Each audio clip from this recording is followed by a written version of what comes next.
Women aren't born warriors, we become them. And the road to becoming a warrior is bumpy as hell. Each week, I'm interviewing women who, through tragedy and triumph, are leaping for greatness. Get ready to unleash your inner warrior. I'm Liz Svatek, and this is Conversations with Warrior Women. Today on the show, my new friend and warrior woman, Toni Purry. Toni is a positioning and visibility strategist. After an award-winning public relations career with over 20 years of industry experience, she created My Hype Book, a tool that assists people in creating enthusiasm and confidence on every personal level. When not speaking or conducting workshops around My Hype Book, her work involves consulting and coaching people on ways to amplify their voice by finding the most confident and compelling ways to raise brand awareness and gain meaningful visibility. Welcome to the show, Toni. Thank you. Thank you. I'm so excited to be here. I know, and I love what you're doing with this podcast. Oh my gosh, thank you so much. I'm so excited because we don't know each other well. We kind of peripherally know each other. So now we're going to really, now it's going to happen, Toni. Yes. Now it's going to happen for us. It's like our first real date. I know it. That's true. That's what it's like. True. Okay, so let's go back to the beginning because I like to really know you. And the reason why I asked this first question is because I always think there's like little clues in your childhood to maybe what you're doing now, like if you really think about it. So what was your childhood like? What did you think you would grow up to be? Okay, so I had a great childhood. I grew up in Boston, actually. My parents moved there right out of college, and I love that that is part of my history. I was there until I was 15. We moved then back to the South, and it was great. I grew up in a really good neighborhood with lots of kids, with kickball every day and hot peas and cold butter and dodgeball and all of the things. Hot peas and cold butter. I don't even know what that is. Oh my gosh, it's so much fun. It's what kind is of hot peas and cold butter? It's kind of a hide and seek sort of game. Oh, is it like a kind of like a red light, green light, like one of those games? Yes. It's named of, yeah, okay. Yes, if you get closer, you're getting closer to hot peas and cold butter. Yes. Oh my God, I love this stuff behind our houses. So we used to have a blast with that. But as a child, I was heavily involved with gymnastics and track. And so I for sure knew I was going to be an Olympian. I told my mother I was going to be the next Wilma Rudolph or the next Nadia Comaneci. Nice. And those were my dreams until I moved to the South and I got out of those sports, but I absolutely loved it. And it was. Well, you must have been very disciplined then, Toni, because you can't, those are those sports. Like my kids are not over here doing any of that stuff. Let me just say. Like my daughter just started like sand volleyball and she had one practice. She's like, my wrists hurt. I'm like, oh my God. So you obviously had a lot of strength and determination. You were tenacious even as a child because you don't just do those sports otherwise. I did. It's good that you mentioned that because I realize now it did require a lot of discipline and a lot of hunger and love for it on my own because, so obviously this was a long time ago, but I remember I was 9, 10, all the way from 9 to 15 where I was on the gymnastics team. I would take the school bus home. So I, totally a latchkey kid, take the school bus home and I do my homework. And then I take the transit bus, the city bus to my gymnastics class. And that was the 5 o'clock bus. And then I'd stay there until the very last bus. And I take the city bus back to my house and walk back to my house. And I was 9, 10, 11. It sounds terribly negligent on my parents' behalf. No, but back then we kind of did things like that. We really totally did. And that was my daily routine. And my mom didn't have to threaten me. I stuck to it. It was what I wanted to do. It was how I spent my days. And so pretty disciplined and pretty determined and competitive and all of those wonderful things that sports that they can do for you, and they feed that spirit in you. Absolutely. I mean, I think that probably helps with your clients. I'm just saying. Tell me about your career in PR. You've had a long career in PR. I mean, really have. Over 2 decades. What's that? I said over 2 decades. Yes. Oh, Lord. Tell me some of the important lessons you think it taught you over the years, or important lessons even for us, if, PR wise, whatever you want to share. So I have had a really great career in PR. Right out of college, I started working at a regional theater that was a big, beautiful in Alabama, $26 million structure when they built it, and I think they built it in the early '80s, and it was patterned after the Royal Theater, and it was just exquisite, and it was a wonderful job for me. And I remember one of the first campaigns that I decided to do there was this big musical production that we had that was called Ain't Misbehaving. I know that one. It's a great one. It's a And good one. so it's kind of the show at the end of the year. I was in marketing. I was the youngest one in marketing. I was kind of the new kid on the block. And I decided to come up with this campaign where my job was audience development coordinator. So I was responsible for trying to market to some of our underdeveloped markets, some of the markets that weren't thriving as well as we felt like they should.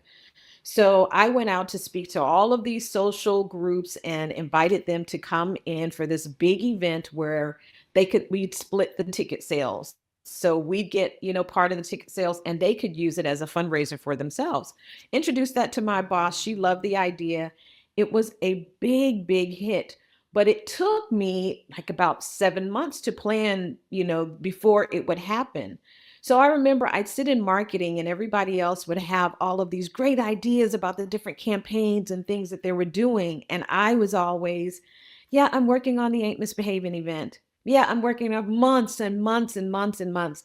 And I think everybody thought, bless her little heart, she's just, she is banking on this one thing. And the community groups were slow to sign up, and I had one particular deadline for them to sign up. And so this is back when fax machines were a big thing. And I mean, I was determined. I stuck to my guns about, I felt like this was the thing. This was going to be the thing.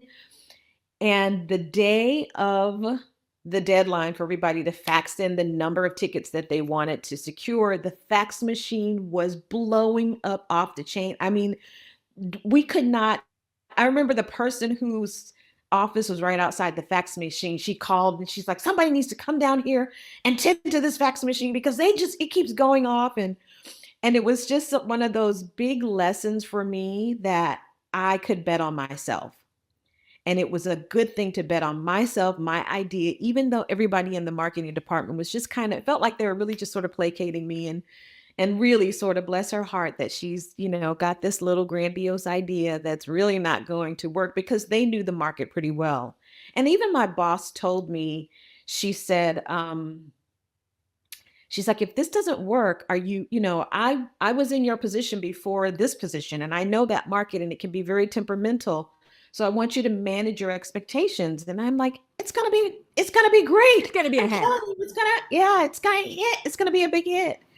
And so it was really cool to prove them all wrong, and also to just see an opportunity to bet on myself. And I think that is a lesson that I kind of learned and carried throughout my entire career, because I became known for coming up with these really creative, sort of out of the box ideas for clients.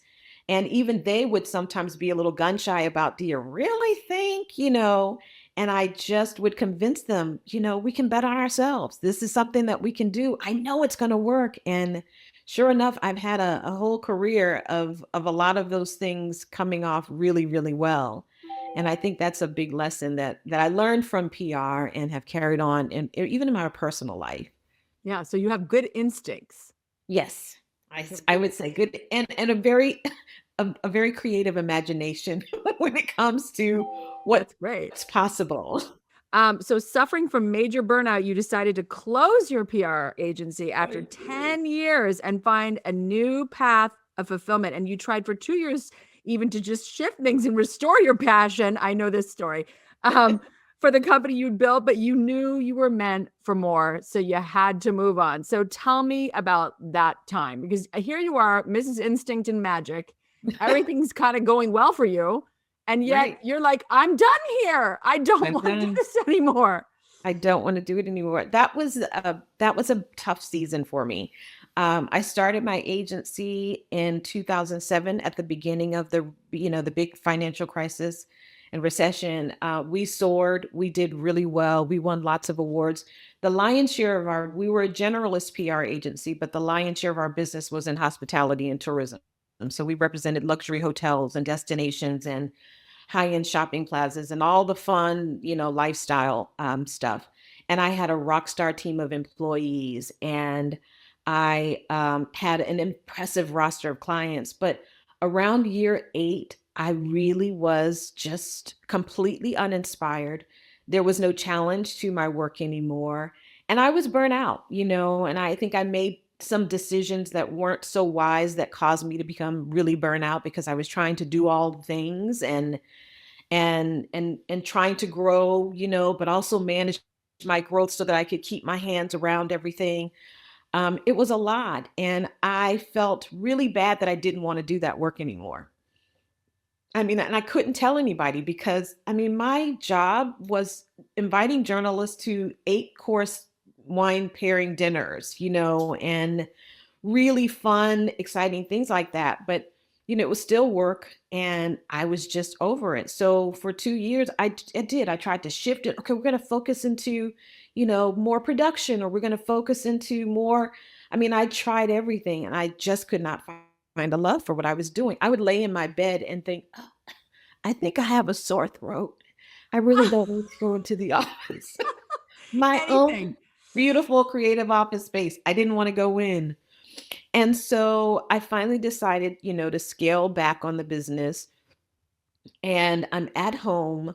I've transitioned employees to contract employees. I have not pursued renewal of any contracts. I just have a handful. And my confidence is at its absolute lowest. And confidence isn't something that I traditionally struggled with because a pretty optimistic person, but I was in this place where I was like, what have you done?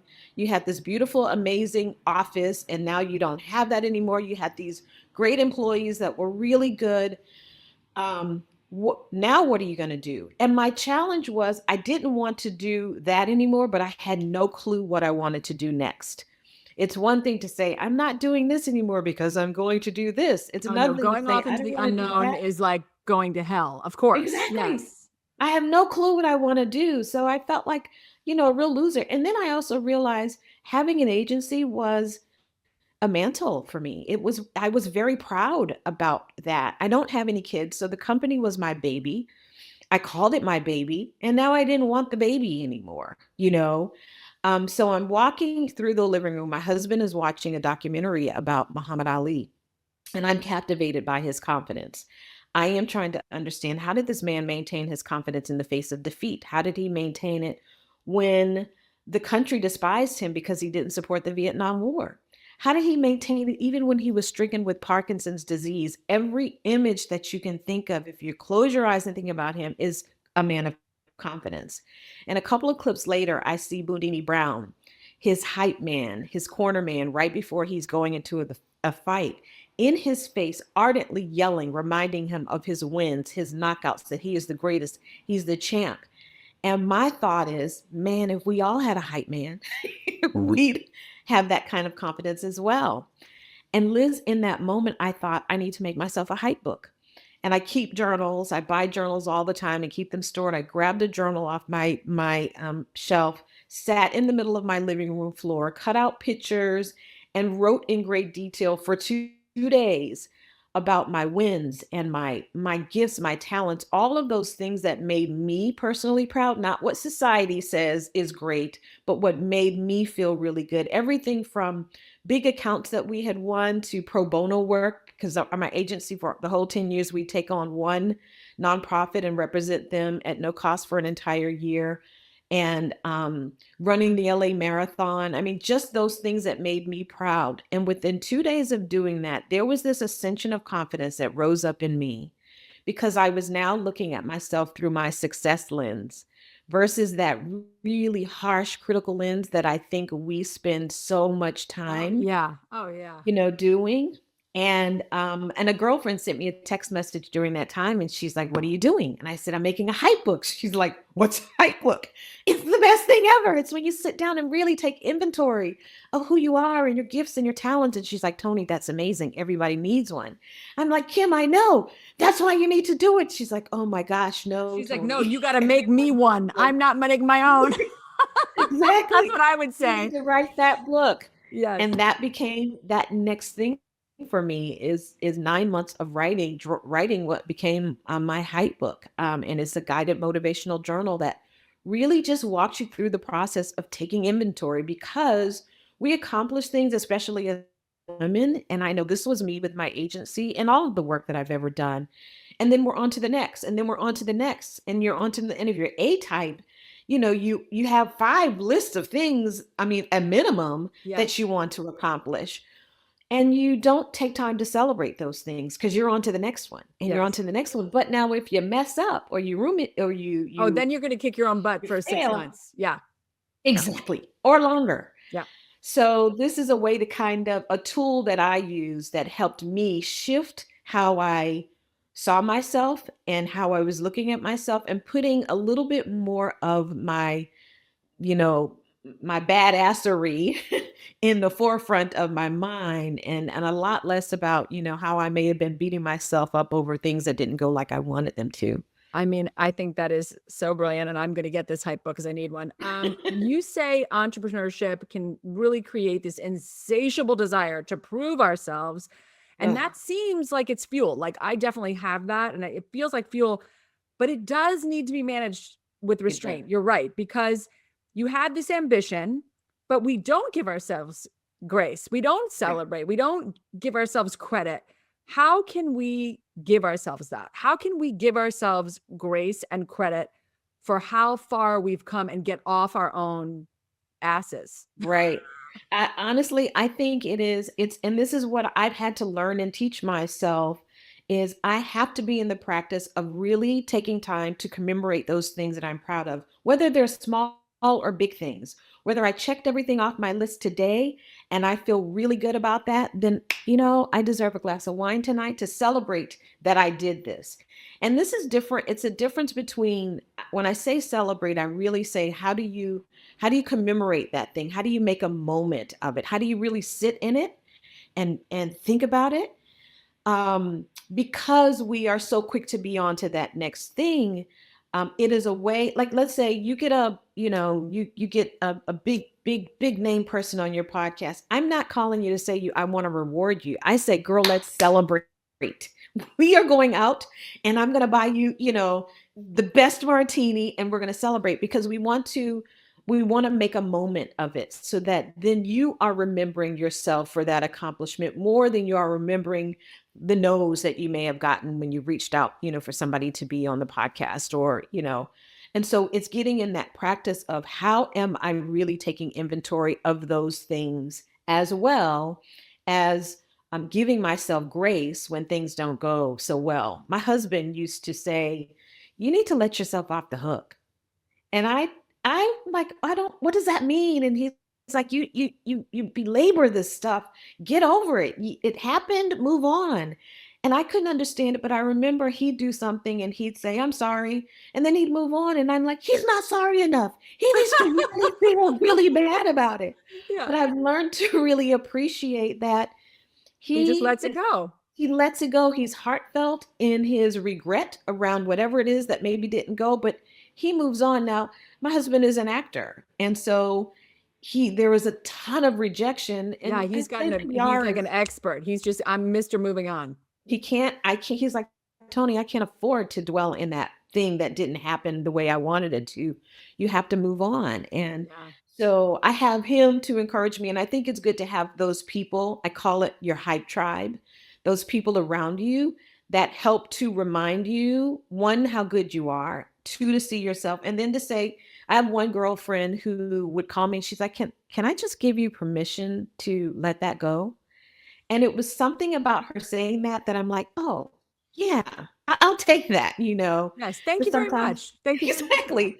Sometimes we need somebody to remind us there is a permission slip to move on. And those are the practices that I've incorporated, and they've definitely helped me. Well, I think you're totally right. I think especially do not celebrate themselves. Like I think we work really hard to do certain things and Right. we don't celebrate them because when my 50th episode was approaching and I had gotten Amy Brenneman as I know. I loved her. yes, I yes. loved her show. You remember Oh, her I show, loved her. Judging Was Amy. Yeah. Judging Amy? That Yes. was such a fantastic show. I It was was so such happy a for good you show. to get that. Yeah. So that was a big win. And I remember thinking I was just trying to plow into, you know, let me get this episode out. Let me do the social media around it. Let me this and that. Right. And then I said, stop. Stop it. Yes. Stop, girl. Stop.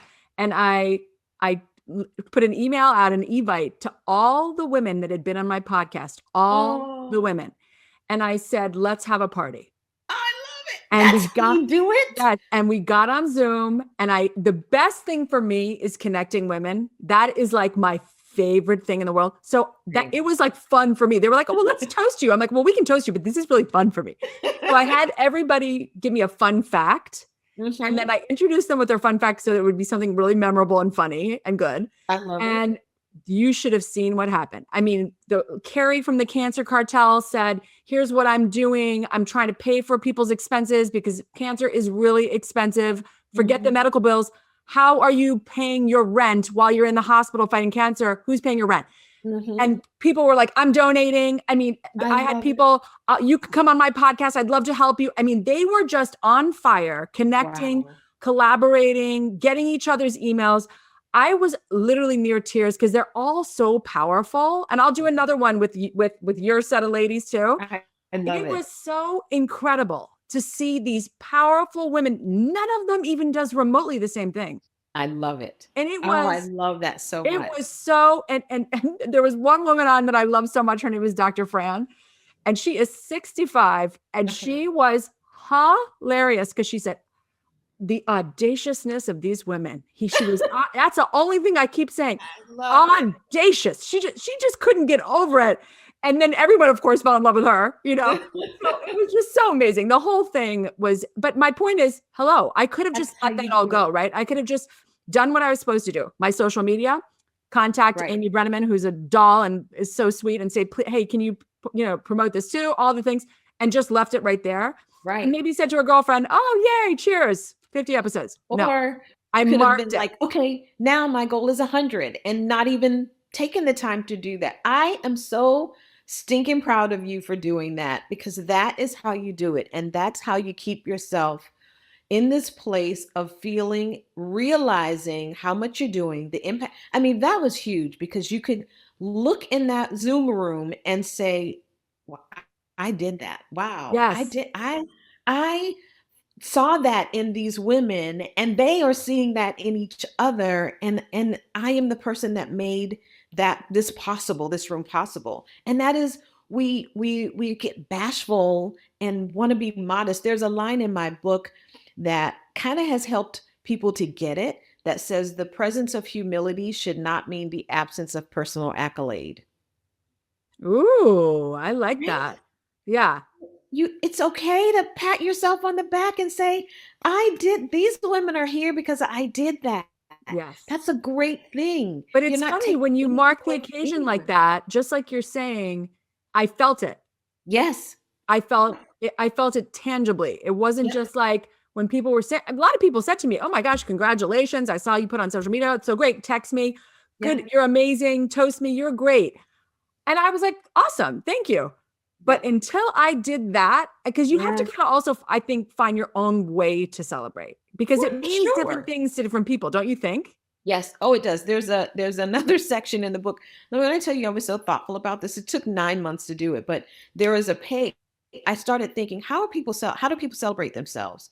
So I have a girlfriend's text thread that there are probably about 10 of us on there.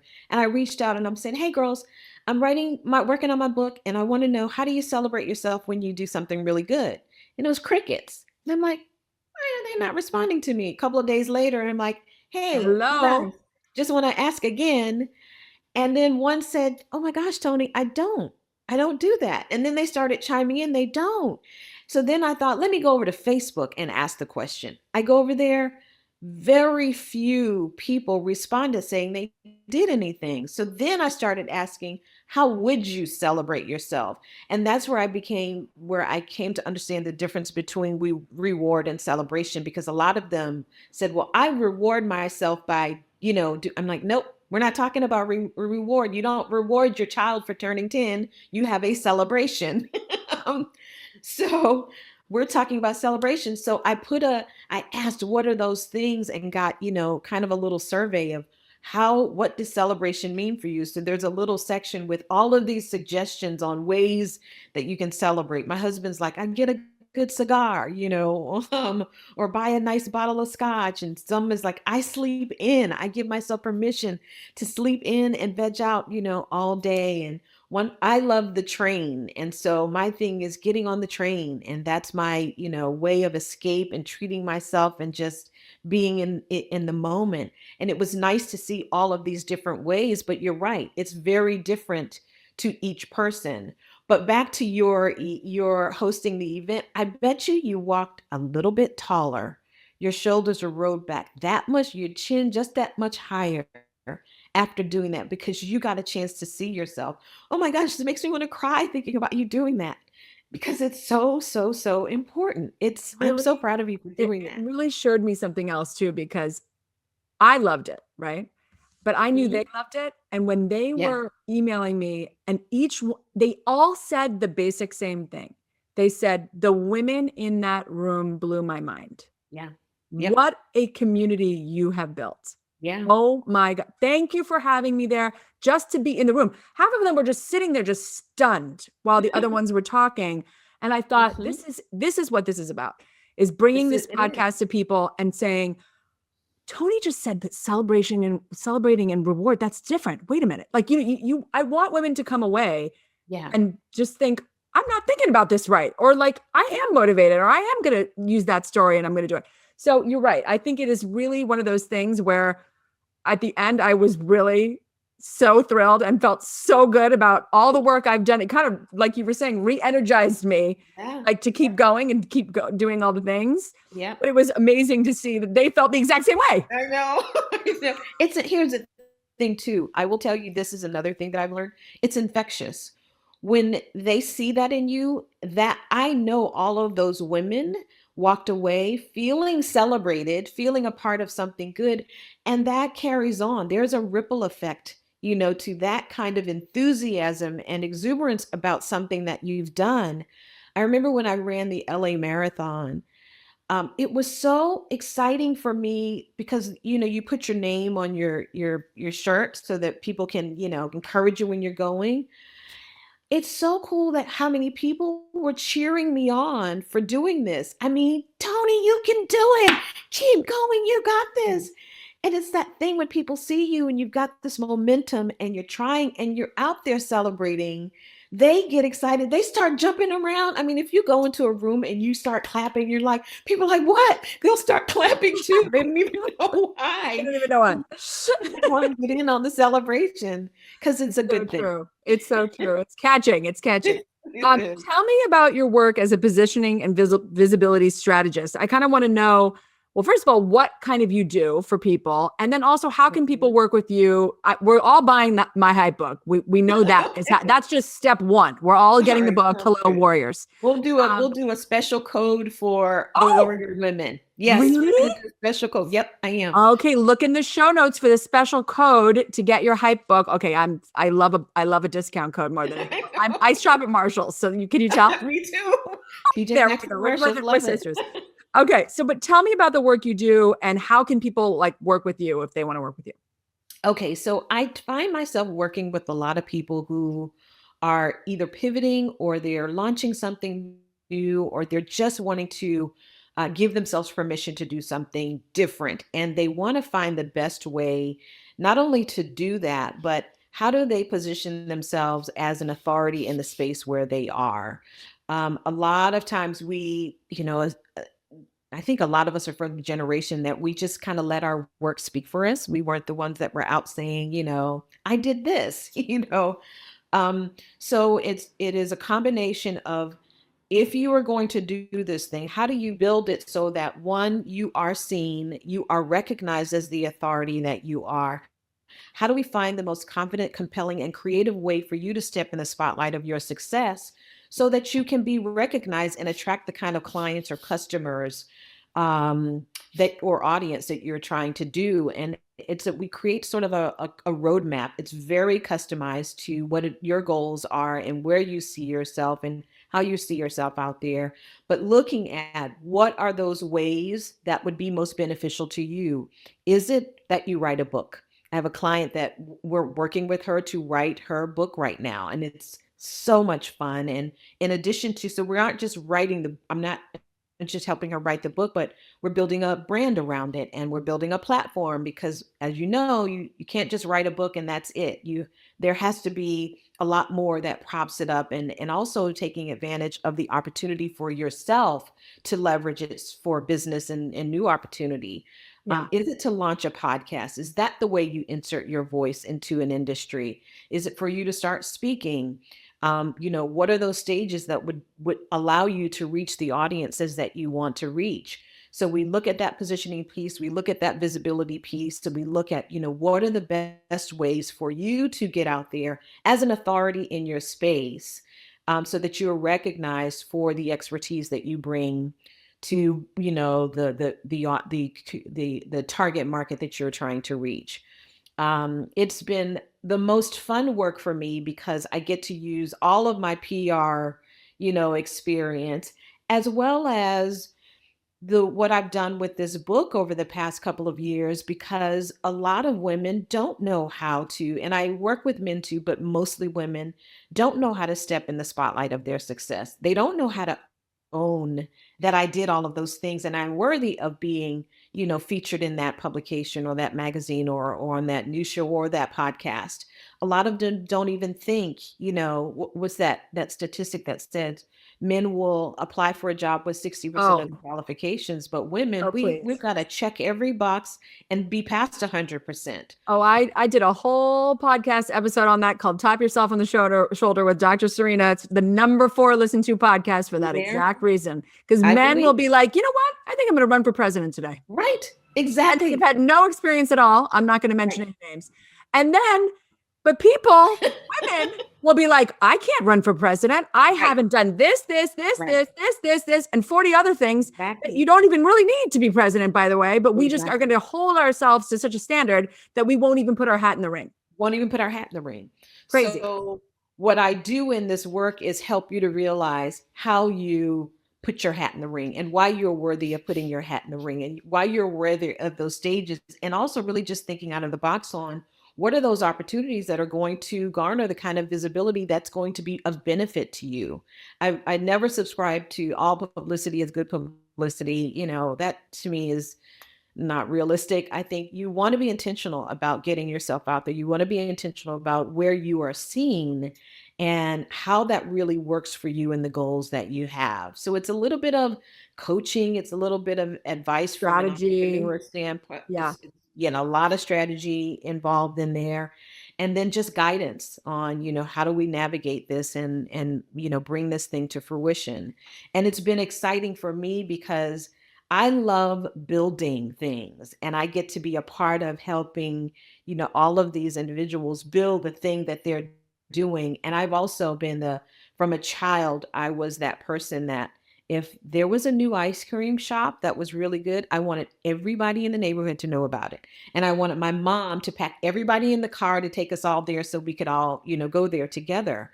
So it's really exciting for me to have an opportunity to then also help my clients get on. So Yeah. there is I do a little bit of pitching for them as well and creating those opportunities for you to get on what we call get on the mic. Yeah. And find that, that way to see yourself and then coaching in that, how do we do that media coaching so you're ready for that interview? How do we do that? We come up with those questions and those targets for you to be really on in that podcast. Yeah. Or, Yeah. or that speaking. So it's an amalgamation of all the things that I've been Yes. doing, Yes. and it's very, very exciting and very rewarding. I love it. You've taken every single thing you've learned and found your true calling, which is amazing. And I love you. You're basically somebody's hype woman. That's You're, exactly you're so a hype great. woman. Like I I know. hire you and I say, I want to do this. I don't know if I can do it. I don't know how to do it. I don't know how to get there. And you're like, you know what? You're going to do it. I'm going to show you how. It's going to happen. So I It's going to love happen, that. and this is how we're going to do it. I I love it. remember when I first started this, I was like, I can't think of a title for myself. I was at a dinner, you know, Jan McCarthy. Yeah. Jan McCarthy, yes. So we were at one of Jan's dinners, and we're going around, and I'm like, my dilemmas, I don't know what to call myself. I've written this book. And then another girl down there, she's like, hype woman? How about you're the hype woman? And I'm like, I never thought about that. But I mean, that's so funny. That's the first thing I thought when you've been talking this whole time. All right, guess what, Toni? It's time for the speed round. Okay. It's the fun part. It's the fun part. All right, are you ready? Cocktail of choice. I love a mojito. I'm like such a, you know, it's because I grew up in the South. After Boston, we moved back to the South. And so it's like a mint julep, you know? Yes. So a good mojito, that ginger, and just the mint. I love it. Love it. Love it. I love it too. And I have to say, my son was in vitro, but Coco, my daughter, was a mojito. So it's romantic too. Mantra or quote you live by? The one that I actually wrote. How funny is that? That the presence of humility should not mean the absence of personal accolade. That has become the thing that I for years I didn't know how to give myself a pat on the back, and now that's what I do, and that's how I keep my spirits up, and also those around me. I love it. Okay, what makes you feel unstoppable? Oh, my faith. It's my faith. Honestly, I have always been a woman of faith. You know, my family has always, you know, been that way, and so that's the thing. And I have a huge imagination, and I have this insatiable desire to do something new, and I'm extremely optimistic about things. My sister says it's ad nauseum. You know, I believe in the possibilities. And I think most of my family has always kind of thought that I'm a bit extreme in that area, but it's worked for me. It has worked for you. Who do you most admire? um I, you know, there isn't a one person it changes, but any woman who has the courage to step out and do the damn thing is who I admire. I am that person that, especially if they're like the underdog, oh my goodness, they are my instant hero. I love it when somebody has the courage to just go for it and try and leave it all on the, you know, on the floor and just say, I'm worth trying it, or I believe in enough to go for it. Oh my gosh, so true. That's that person that I'm most impressed with, and they're always a hero for me. Oh my gosh, yes. What are you most proud of?